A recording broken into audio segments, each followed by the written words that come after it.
this was maybe not a joke. Like, okay, you could yard it up. You could hide a dead body. Okay, that's funny. And then it's just like, if you want, there's no witnesses. There's a formal dining room. You could burn. Nobody would know. Nobody will ever know. There's a smoke There's no system. witnesses, and you can literally burn the ashes of your dead spouse.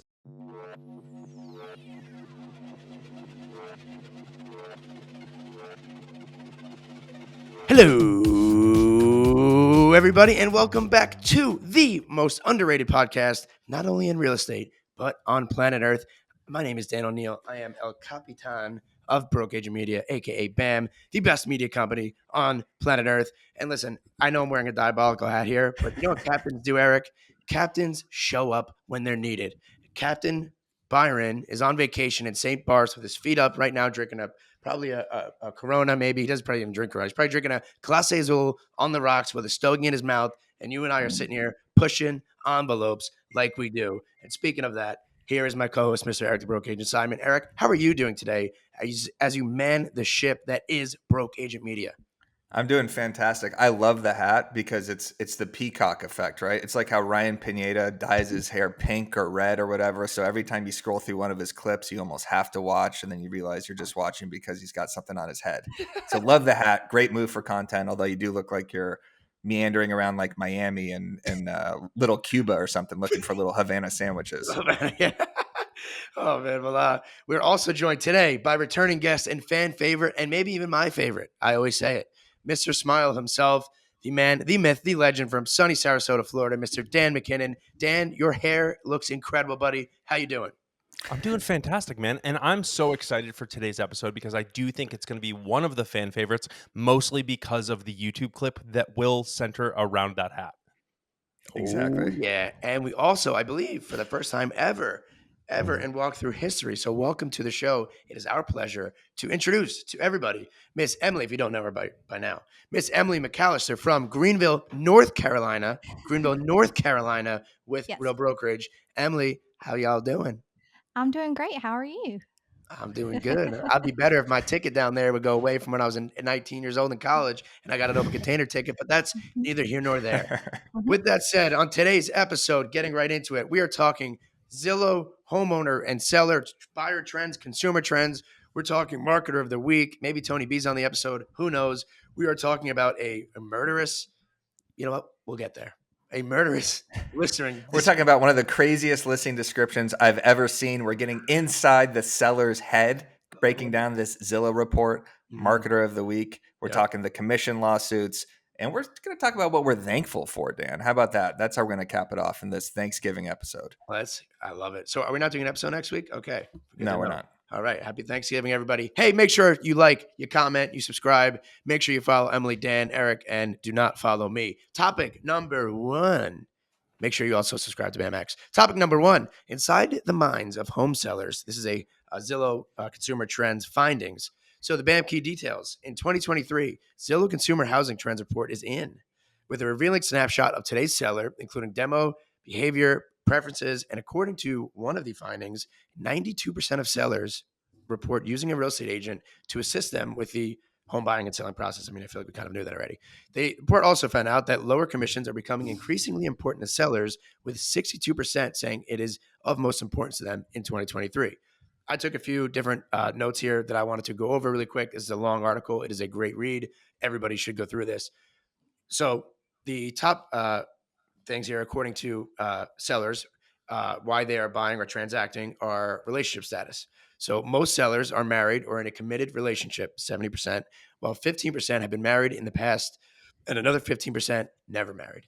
Their income, the median annual income for sellers is $95,000 to $99,000 to $100,000, higher than the national median of $70,000.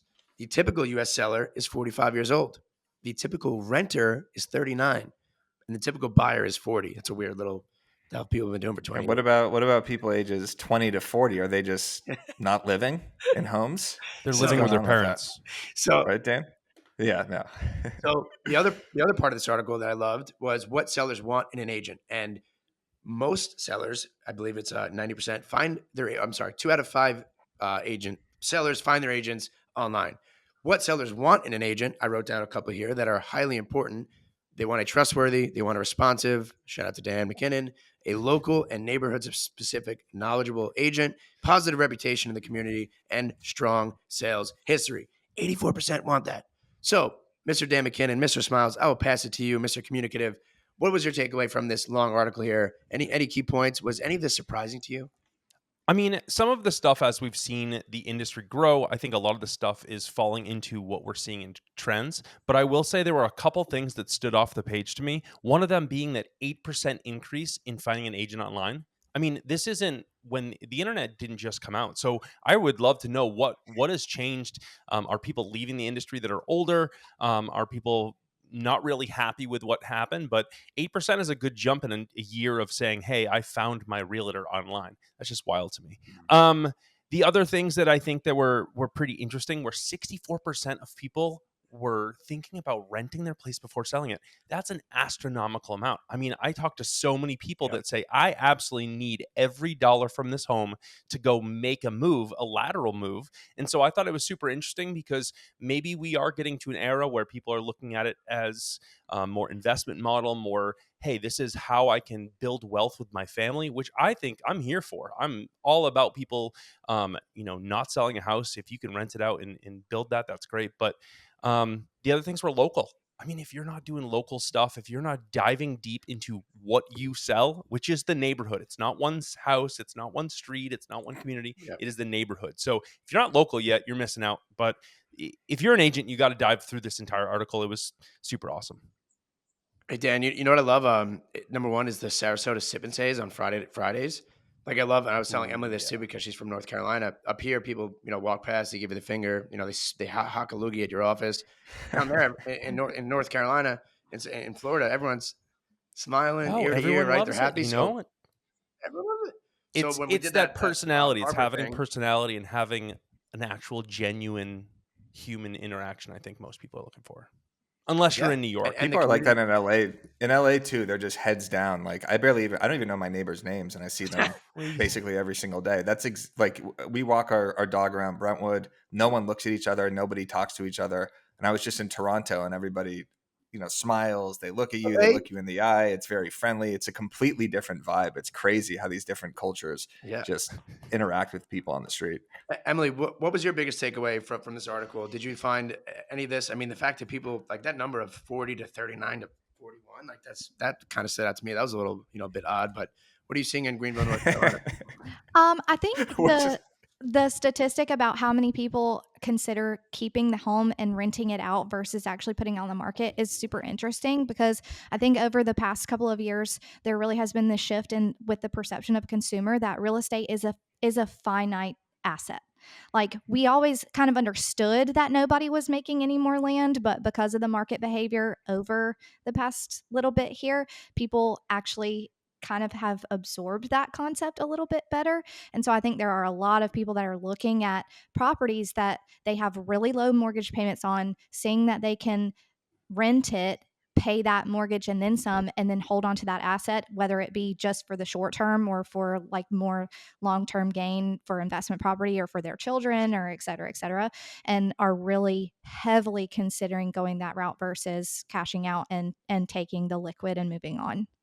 Emily, I feel like, and correct me if I'm wrong, you said that, they're not making land. Like they're not building anything here on Long Island, but I feel like they keep building in North Carolina. Like all of my sellers are going down there, buying these new, like kind of like prefabbed communities, HOAs. I mean, Dan, kind of, I guess even the same. There's a whole lot of construction going on in Sarasota, but I keep saying that too, but am I wrong in that or are they actually building or No, not? I mean, of all of the inventory that's available for the county, about 50% of it is new construction in where I'm at. So Shit. that makes up a pretty substantial amount. But because of the culture, I think, of the community that I'm in, not everybody likes new construction. Like I would say more often than not, a lot of the people that I talk to are pretty averse to new construction and the vibe that a track built community presents, like they don't want that. And so Yep. especially people that own property in these more established neighborhoods that maybe have a little bit larger lot, and trees and Yeah. subdivisions that have been around for a really long time, people are really hesitant to get rid of that kind of property. I think that it's Agreed. super interesting, in Florida where we are, there's so much new construction, but we just saw the Everywhere. number one master plan community down here in Lakewood Ranch. Um, it's almost at its end now. I remember when we were walking fields and it was just all sand. That's all it was. And now it is just stoplight after stoplight, homes after homes that are constantly sold out, and we're getting to the end of it. So I will say, to what Emily, mentioned, I do think that there's people that are in that, maybe 30 to 45-year-old range that have seen the difference between their first home to how homes are now, and saying, hey, I may need to purchase more land, or I want to have something different, because now where we are, the new construction still goes on in different areas, but where they've Mhm. finished now, it just feels like concrete jungle. Like it's nice for some And the people, tra- and but the traffic's insane too. The it's traffic is nuts. absolutely. And the more they build, it's just going to go further. So I do think that people have this narrative in their head of like, hey, I kind of enjoyed growing up, on that road when I was a kid, and running to my mailbox, where it's like you don't have that feeling when in Boca Raton and Delray Beach, your neighbor's wall is your yard. You can paint your neighbor's house because it's your yard. It's crazy. I was literally there. I was there on Friday. I did a 5K. I don't All know great why. points. And before I ask Eric and pass it off to you, Dan, and you actually, and Emily, both you guys brought up, and even Eric too. This article brings up finding your agent online. Well, 2 out of 5, right? I think that while yes, harping, and of course we all know that we need to have our online presence, the community involvement factor is something that is so lost on people. Dan, you saw that I had that random haircut from the Yeah. barbershop over on APX on Main Street. I went, just guy was the How nicest guy awesome. on planet Earth. I did it out of just like the goodness of my heart, right? Like he was showed up to my grand Yeah. opening. I curated the foundation. I wasn't thinking real estate. I just wanted to make the guy happy, right? Make him smile. I didn't even realize it, but by doing that, now think about it. Everyone's sitting in the barbershop and they're talking about it, right? They're talking about their life, real estate. They just moved there, whatever it is. I've gotten a ton of leads from it. Not that that was my plan, but by getting involved in the community, now I could supplement online leads with, or the fact that people find me online with that community involvement too. And Dan, I think that this needs to be, you need to stop and look at this for yourself, for your team, and anyone watching this episode, and notice what happened there. It was a Mm. real, genuine human moment that you Yeah, wanted to give back to something, and it boosted your business. It doesn't always need to yeah, be this capitalistic marketing salesy way of things. If we can dig into our communities and care about what's happening and care about yeah. people, that's all that we need to do. And so I think that, as we go into 2024, it's even going through this article, it says nothing about giving back or nothing about like caring about your community. That's probably why there's 8% more people looking for new agents online, because their agent doesn't give a crap. So I just Yeah. think that, you're doing a small little thing in our community, which we live in a small Mhm. community down here. You doing a small moment though touch so many people, because it reminds people, hey, there's not just a bunch of developers and real estate agents that are just trying to grind people's commissions down. There's people that actually Yeah. care. There's people that want to see our community thrive. So I think people Yeah. have to take that and run with it. I appreciate that. Eric, what were your thoughts on this article as Mr. Homebuyer here for the last 3 years? Well, I like the fact that the average renter or the average home buyer was like 40 years old or something like that. That made me feel a little bit better because, I still got like 7 years left here. Definitely the fact that, was it 53% of agents or 53% of sellers work with the agent that they contact first. So I think that's extremely important. The fact that just being first and being top of mind, top of feed to these sellers, because they only contact one agent, 53% of people. And then I was like 40, I don't know, 45% or something, only contact 2 to 4 agents. So being at the top of that list is extremely important.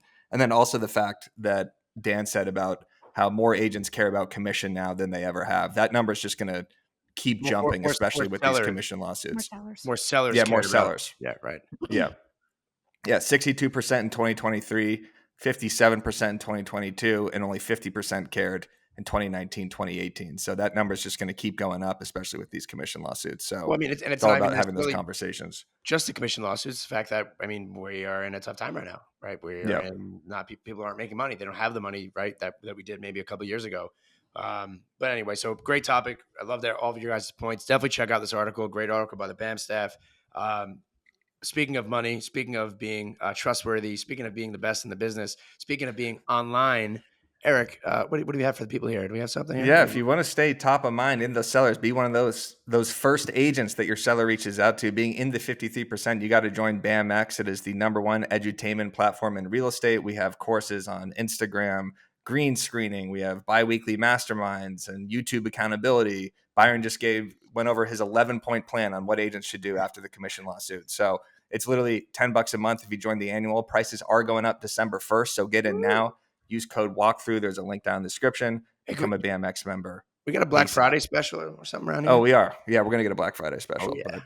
But this comes out today, so not yet. It's a Darth All right, Byron on the topic bobblehead, right? Is that what's coming out for? Yeah, exactly. Okay. Exactly. Can you Byron's imagine a Byron bobblehead sitting on your desk just With a judging little- you with and a little looking mean mic. at you the entire time? Yeah, exactly. Just looking up at Bobby. All right, on to topic number 2. Make sure to like and subscribe. Get in BAMX. You know what to do here. Topic number 2. This is Eric. You have to read this. Like, yeah. Yeah, this is crazy. So last week we had another thing happen with an Aussie agent. Now we have an even worse one. So I don't know what's in the water down in there in Australia, but a property listed has come under fire for its disgraceful reference to murder, with the agent boasting about the generous yard being big enough to bury a body after killing your spouse. While intending to be humorous, there's absolutely nothing funny about domestic and family violence, said this professor. They advocated slamming this agent for inappropriate remarks because this property listing was condoning violence. It went on to say that the home, with an asking price of $270,000, has a large shady back veranda area to lock them out on, so you can have wine in peace. And also bragged about a massive yard that has plenty of space to bury a body and a fireplace to burn the evidence. Listing agent Avril Berryman of ABC Property claimed that there had been a strong response to the sale due to the creative, original, more straight up description and a lukewarm response from buyers. She said she got a lot of clicks from this, a lot of humorous feedback, and she didn't even think that people would get upset about this. So do you want me to read the entire description? Because it's completely insane. Because Yes. at first, like, I was like, all right, that's kind of funny. And especially given the context that Australia was on like martial law lockdown. So maybe that's like an inside joke. Like, hey, like I want to kill my, Listen to this. This is completely insane. Do you overheat and melt like a wax candle in summer, but you don't want to traumatize your family by walking around naked? This home has a split system and ducted air conditioning for your comfort. If you are more of a cold fish, this home also boasts a large lounge room with a wood fire, convenient for heating or burning evidence, aka burning the spouse that you just murdered. Does the sound of your husband or wife's voice irritate you enough to fantasize about their possible murder? That's literally what it says. What? It doesn't even try to hide it. This home has a large, shady black veranda area to lock them out on, so you can have wine in peace. If that doesn't help, this home also brags a massive yard, plenty of space to bury a body. And since it's located on the edge of town, no witnesses. Do you have a shopping addiction or are you a secret hoarder? This home has multiple large sheds with power and concrete flooring for you to hide your growing shame. So clearly this person has actually thought about murdering their spouse. 3 bedrooms, large room with a wood fire, formal dining room. Like, that is just fucking normal. Oh my God. Did she also, are there emojis in this? Am I looking at emojis in a property description? Also, listen to this. It says, you got a wife who has hundreds of pieces of clothing, even enough she wears the same 3 outfits on rotation. You should see the size and amount of these built-in robes. Like, clearly this person is just hates their spouse and wants to kill their spouse. Do you have kids who are painful to get ready and struggle to get on school on time? Yeah, this agent hates their entire family and wants to kill, chop up, burn, and bury their entire family. So I would actually be worried about this listing. Although like, I understand like the humorous perspective they were trying to go with, but you can't actually say, do you want to murder your wife and throw them in the backyard? Emily, what do you think of this description? Is this the craziest thing you've ever seen? I think this is so indicative of somebody that has no concept of what it's like to be online, because anybody that has any experience with the internet, I mean, Jesus Christ, like you could say the most normal, regular thing and people would take it completely out of context and make it into something that it's not. And so to go on the internet and say, hey, do you want to murder your spouse? Like, come on. And burn their body. Better than that. It was. I totally agree with you. This. Go ahead, Dan. I had to read a couple times that it wasn't a guy. I couldn't I believe that did it was a too. girl because the way it was written, I was like, so is this like, is she a really good comic and this is a huge bit? Or It's just a is bit. she crazy? Because Yeah. the things that she wrote in there, that's like guy stuff. Like the complaining about how much items your wife has. This is nuts. I don't think she's ever going to get married after this. Imagine all right, listen, there are things that you think about, and there are things you don't say, but then there's also things that you don't put. Like this could have been funny, maybe, maybe. I think this went like number one. Also, she's from ABC Realty. Like I could have called that probably, or Banana Real Estate, right? Like, it's like a Tom Ferry joke wrapped into Yeah. a listing description. I mean, but this went like a little bit too far. Like this went like this was maybe not a joke. Like, okay, you could yard it up, you could hide a dead body. Okay, that's funny. And then it's just like, if you want, there's no witnesses. There's a formal dining room. You could burn. Nobody would know.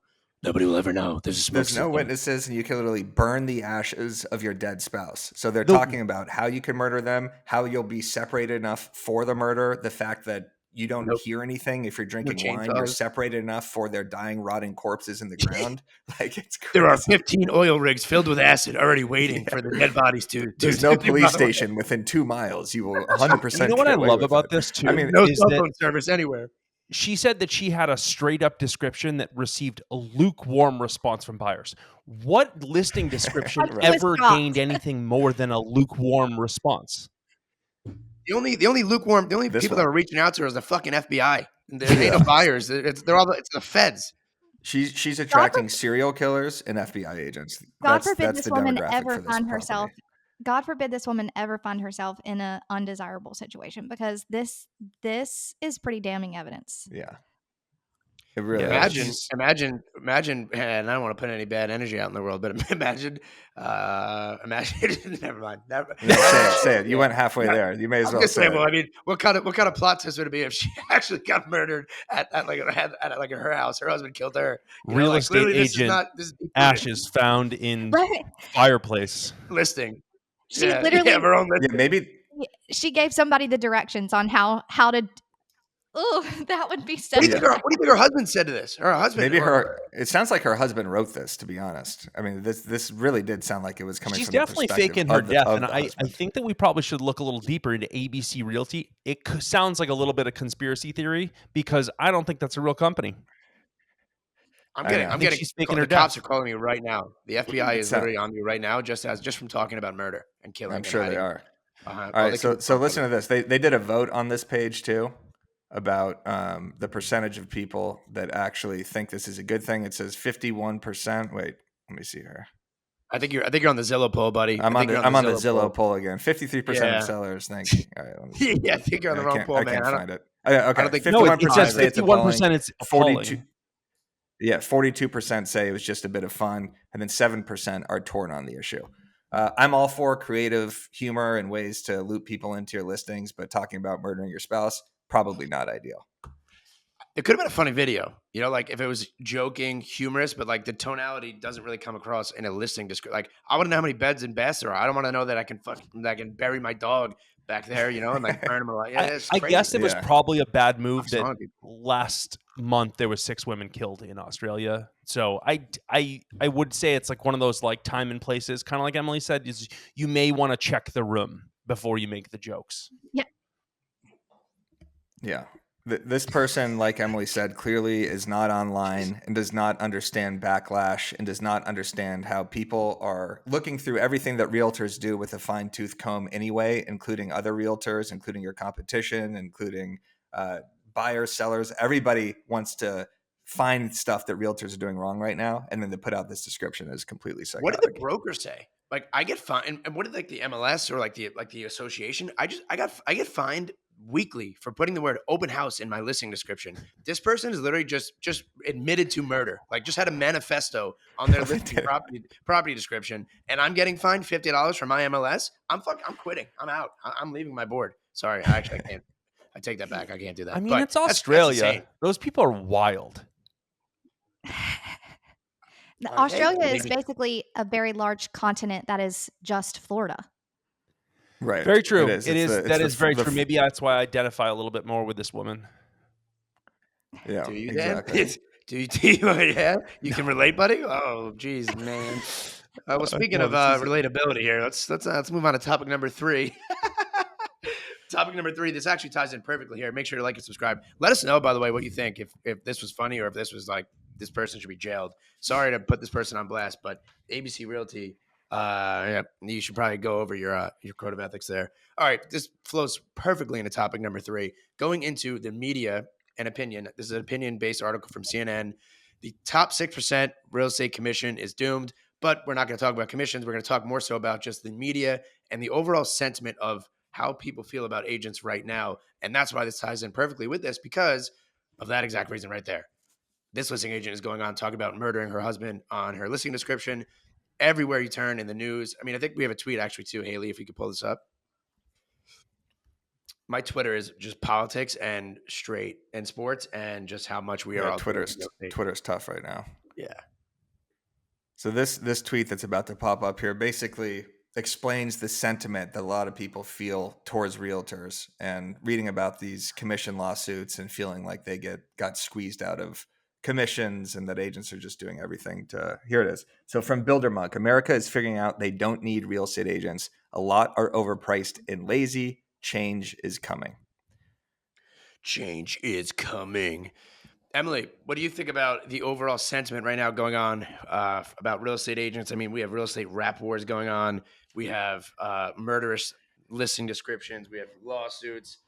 We got a lot of stuff going on. And what are you feeling in Greenville, North Carolina over there? Honestly, I mean, I think the people that I talk to, a lot of my business is sphere business and kind of business of attraction. I don't typically have some sort of uphill battle selling my service to the people that approach me that want to use it. But I think there's always been a group of people, not just in the general public, but online, that have like this severe disdain for real estate agents. That's never going to go away. And some of this stuff that's going on with these lawsuits is just flaming that type of behavior. But this might hurt some feelings. I don't even necessarily disagree that there are a lot of agents that are overpriced and lazy.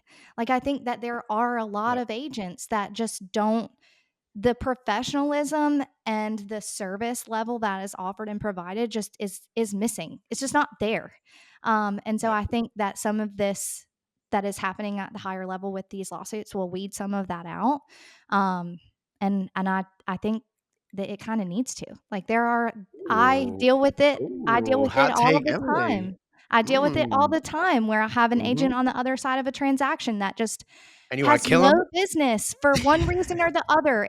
Either it's because they're an absolute dinosaur and they sell one house a year and they refuse to get on board with what is happening in terms of current events and market trends, or because they just I don't know. I don't know what the problem is, but I can't even I necessarily completely disagree with agree with that Emily. sentiment. I completely Woo! agree with her. I think that You heard it here there's- first. Emily wants to wipe out 50% of the agent population. She said that, I need quoted on the walk I there. need She all wants of them all y'all's gone. business. Look, Yeah, somebody told me exactly. to troll the MLS roster and to check when, to run a printout of the roster right now today, and then to run out a printout of the roster in 6 months, and to go back and pull all of the past sales for the people that drop out over the course of the next several years, and to target those houses. Damn, smart. Emily, welcome to the show, girl, from Greenville, North Carolina. Damn.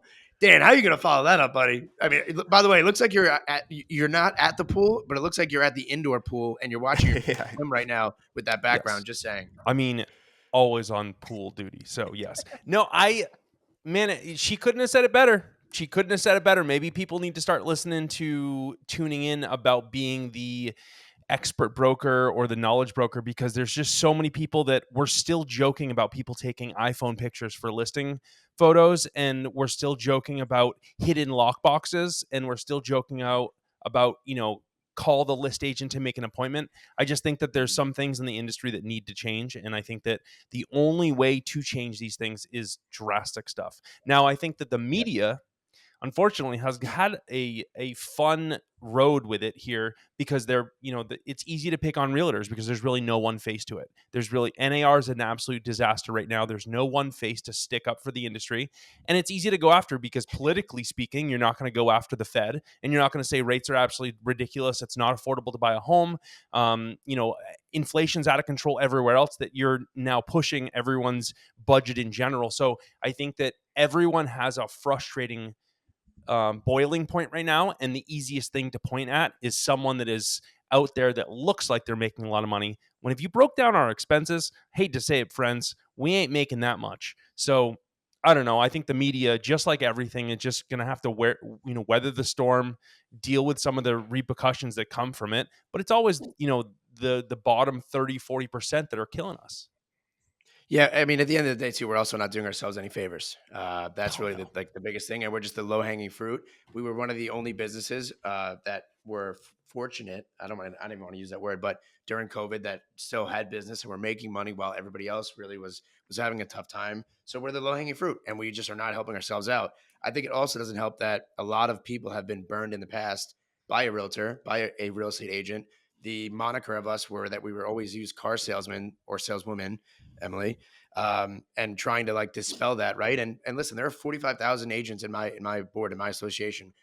I'm not going to go and run through my list, and I have my little black book over here that, maybe if I buy that house, I could put them somewhere. But a lot of people should not have their license, and a lot of people only practice, right, 1 or 2 deals a year. So it's really challenging and tough when like consumers are dealing with those people. So how to get around this? I wrote a few notes down of what I've been doing with my team, because my mother is somebody that habitually only watches the news. She is a news person only. She watches my dog. I come home, it's the same 3 stories over and over again. Person gets their throat slashed. Don't fly. COVID-19 is 29's back, right? Like my mom literally tells me if I walk out of my house, I'm dead. So I have to explain to her, Mom, I understand. Like, okay, ready, role playing really quick. Dan, be my mom who just watches the news. Real estate's crumbling. We're dead. Everyone's dead. We're doomed. UFOs are here. Danny, how are you going to pay the bills if you're not going to sell all the homes, Danny? She does call me Danny. Do a thick Long Danny, Island what are you accent going to do? The sauce is ready, Danny. Yeah, What are you going to do? How are you going to get home? That's exactly that. Perfect. Mom, listen, time out. I understand the way that you feel. Can I ask you, where did you see that information? It's all over Fox News, Danny.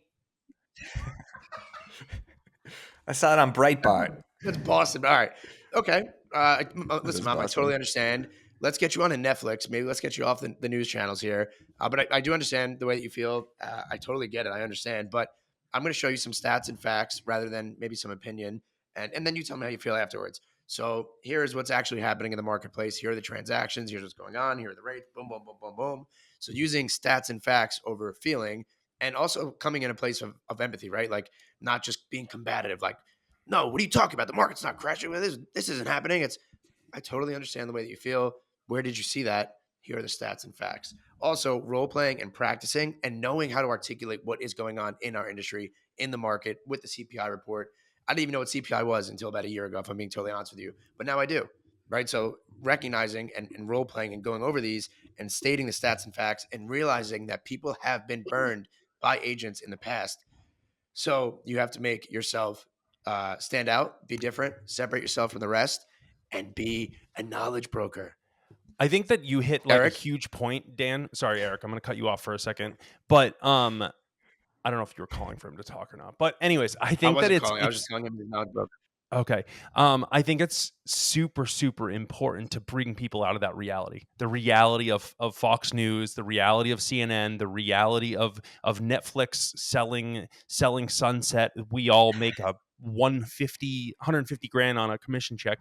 I think that bringing people into the reality of what's happening locally, what is happening. Hey, there's a downtrend in this because this many businesses left the area and there's taxes high. So unfortunately, your house is going to sell a little less. Hey, rates are really high. So it's really hard to afford a home right now. So I can understand how you're up against these things. And I think that you said another thing was right on. It's like bringing people to that reality, but then understanding where they're coming from is the only way to go forward, because people have been burned. People keep on seeing that, this agent made this much money off of my home. and so they don't see things. And I think that it's unfortunate, but it's now our job to do it. It's not going to be anyone else. No one's going to make a TV show about how hard, realtors work and how great they are. No one's going to put that out in a PR statement. So unfortunately, I think we have to make it our opportunity. Yep. And you do that by community involvement, by giving back, right? All of these things. One thing that I learned too, and Eric, I'll get to you. I'm sorry that I cut you off there, but one thing that I learned, Dan, right, is people right now do not know how to articulate to their sellers. So in Sarasota County, the average days on market last year, year over year, was 4 days. Now it is 30. So when an agent now who's not used to that has to articulate to their clients why their home is sitting on the market for 2 weeks, they don't know how to, they've never done it before. But there are certain changed ways of immensely. going about it, and immensely, right? And like, so for one example is we had a seller in Sarasota National. They were asking us why their home was sitting on the market. It's a condo. And we knew the inside scoop. It was because of the HOA. There's a lot of changes going on with the HOA. People are unhappy, right? They want to, it's stuff that I don't even know about. I didn't even, DTPPR, I thought was a beer about 2 weeks ago. Now, little do I know. So, but like knowing those, right, and doing our research and doing our due diligence now allows us to articulate it in a way that I was like, okay, that totally makes sense. I get it. I hate this HOA too. That's why I'm selling. And I think that, Eric, what are your thoughts, buddy boy? Go ahead, Dan. No, I was just going to say Okay. what you broke down go is ahead. what Emily just said. It was just like that she, you have to actually be so in the game that you're actually doing the work to this, where most agents are not going to be. Like most of these agents that are out there are not going to show up and understand DBPR, all the issues with the HOA, what is going to happen with the HOA, all these things that you have to show up for one listing. Most people are going to go, that's way too much for work for a listing. Sorry, Eric, go ahead. No, all good. I think we are such an easy target, as Dan says. I mean, a lot of agents don't do ourselves favor. We're kind of a clown show on social media, a lot of us. And, it's still, 10% of the agents do 90% of the business. So probably the majority of people's experiences with real estate agents might be a negative one, unfortunately. But when they try to sell a home by themselves, and 92% of them don't do that, according to those Zillow stats, it's a huge pain in the ass. Like they have no idea what they're in for. It's not that easy to schedule the showings, deal with the inspections, deal with the contracts, deal with all these buyer questions and all the nuances that happen in a deal when you work with an actual professional. So until you've actually sold or bought a home, it's so easy to be like, oh, I hate real estate agents. They suck. There's no barrier to entry. All you need is a pulse to get in. I watch Selling Sunset. They're morons. Like we have all these things kind of working against us, plus these media headlines, plus these commission lawsuits. So it's like right now, it's so easy to just pick on real estate agents. And then in the CNN article, I think they mentioned that the average commission is predicted to get lowered from 5 or 6% to 3 or 4%, according to the Consumer Federation of America. So that'll be interesting to see how much agent commissions actually drop, which will be like 20 to 30 billion annually, which is a pretty big number. Go ahead, Dan. At the same time, though, there is two statistics that I would like to drop on you here. There will be $98 billion in commission for 2024, which although we will have probably the lowest amount of transactions in real estate, maybe in the last like 10 to 20 years historically, but there will be more commissions to be made. So who is going to go out there and make them? And what are the driving forces in the marketplace that we need to go out and attract or invest into? With that said, the second one was, if you look back at the people, to Emily's point earlier, great callback by me. It's this tinfoil hat I have on. Hey, Darren. Was in 2018 and 2019, people that bought during the COVID wave, 72% of them, or 70% of them, felt that they had settled for either school district, house, whatever may be, bedrooms, baths. And then I think 29% of those still 70 people said they were unhappy with their experience with their agent. That's like 98. I'm going to curse. I don't even care. That's like fucking 98% of the people that bought. That's like 4 million people. So I would be reaching out to those people in 2018, 2019 that bought, that are unhappy, that are sitting on positive equity, that are low-hanging fruit. Call them up. Send them a CMA. Give them a Popeye. Throw a CMA over their fence like Eric would do. I used to do that, yeah. I used to huck expired listing packages over gates with a bazooka to try to get appointments for my bosses. It never worked. Just like nobody talks to you in Brentwood. Yeah, exactly. One of those things you shoot out at NBA games to shoot T-shirts. I had expired listing packages in there. That's awesome. All right, great topic here. It's going to be very interesting to see how this all shakes out. But I think the most important thing and the biggest takeaway is to make sure you know what you are talking about, you know what's going on in your local market, and get involved. Don't be lazy. Don't be lazy and be empathetic. Speaking of And being empathetic, I'm sorry. even veteran agents are not immune to being lazy. I think some agents that have been around for a really long time, it's easy to be lazy when it's gravy train and business has been so easy as it has over the past couple of years. Don't do that. Don't do that. True. Don't do that. But you know what you should do is you should subscribe To BAM X. That's right. If you don't want to be a lazy agent, click that link in the description or the pinned comment. Use code WALKTHROUGH, WALKTHRU. Join the BAM X community. We have over 1,000 members in there already, which is a huge milestone for us. We just launched this back in April. So less than a year, over 1,000 members. All the best trainings and courses and masterminds in the game. Dan's always in there. Both Dans, get in there. All right. Hey, man. Are we trying to talk business plans, Dan? You got something you really want to cover here. We want to hear about this business plan. Yeah. You want to do it? I mean, yeah, if you want to talk about it. I would love to. I didn't know right. we were doing this. This is a surprise here. Surprise on the show. Normally we do marker of the week, but I guess we'll skip that and we'll go to this business plan. So this is a little bit of a, maybe not a monologue here, but recently I'm going to be totally transparent. And I've had sales managers in the past that were in charge of my P&L. They were in charge of money that was going in, coming out, flyers, expenses were flying everywhere. I had people that were just using my credit cards, authorized users. And I had to swallow a pretty difficult pill in looking at that P&L and that business plan, and doing so with Tom Ferry and our coach. And I didn't want to do it because, right, you don't want to check what you spent on the month, right? Like you have that feeling. Imagine doing that for the year. So, but you need to. And it was a really tough pill to swallow. And I saw how much money I lost, how much money I just threw to the streets, all the above. But it's really important. And Eric wanted to wait until next week to do this. And I wish we had like an actual article or something. But I told him that if we wait until next week, which we're not even doing an episode, so really December 1, it's too late. You need to have your business plan done right now. I said this last week. You need to have your business plan done now. What that will allow you to do, and by me going through my P&L, creating this business plan that has my 1, 3, 5, and 10-year plan, has my expenses, money in, money out, all the above, what that has allowed me to do, I don't know if Haley's bringing something on the screen here. Okay, she is. What it's allowed me to do, though, was I realized that I lost $696,000.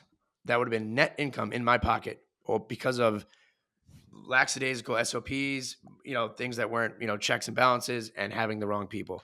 So I just gave myself, in theory, a $697,000 raise for next year, but I still want to throw up. But what this has allowed me to do now is I have a game plan that I can start enacting right now and getting in the habit of doing right now, as opposed to waiting until January 2nd, like everybody that waits to go to the gym. Like, oh, I'm going to go get in shape January 3rd. Like, maybe let's not put my expenses on the show here, maybe. But this is just a PDF template here. These are not your expenses. Hey, 1.4 million. What the hell? 1.4 million on bottle service. Grey Goose, yeah. But Uber Eats. So this has allowed me now to implement strategies. See where for example, I spent $35,000 on direct mail. I got 2 leads from that. I'm not going to spend $35,000 in direct mail, or I'm going to go back and change the way that I'm sending the direct mail. Another example was my processing reports. A lot of people, or how much we relied on Zillow versus our open houses. Somebody did an open house 98 times and they didn't get a single conversion. So now we go back and we fix it, and we create the SOPs. We soft launch them now. We get in the habit of doing them now and not waiting until January. So that's why I wanted to push this on everybody. And if you want a copy of that, I'll put it in BAMX, right? Maybe, and I'll share my Mona Lisa of a P&L here, all these formulas here. But Dan, did you do your business plan, and what did you realize from it? I know you did. I think that first, before I jump into anything here, I want to talk about, thanks for bringing that up, because I do think that not enough people are genuine and honest when it comes down to business planning or kind of taking the realization.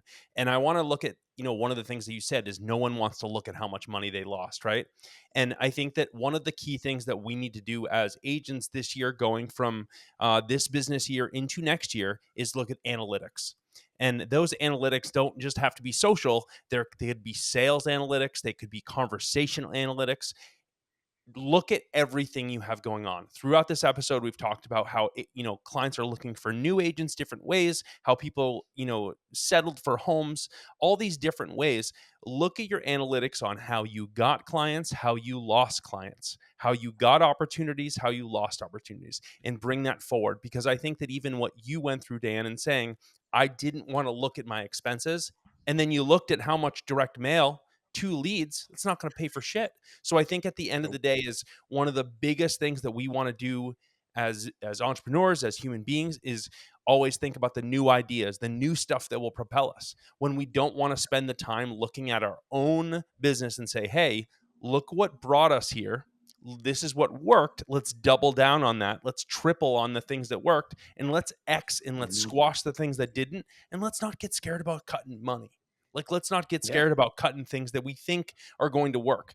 And so I just think that, going into a time where agents are going to fall off, deals are going to be slow, you have to be super tactical and take things like Dan said and look at the scary stuff and say, hey, this isn't working. We got to change it because it's better now than later on when it's too far. And to go to my business plan, I've been business planning. It's been great. I've been focusing a lot more on local stuff. I think that if anyone's out there, I do a lot of local stuff anyways, and I'm even diving further into it because it's just generating more quality relationships. And I'm finding that the more I can generate quality relationships, they grow for me. If I have 3 conversations and 3 great,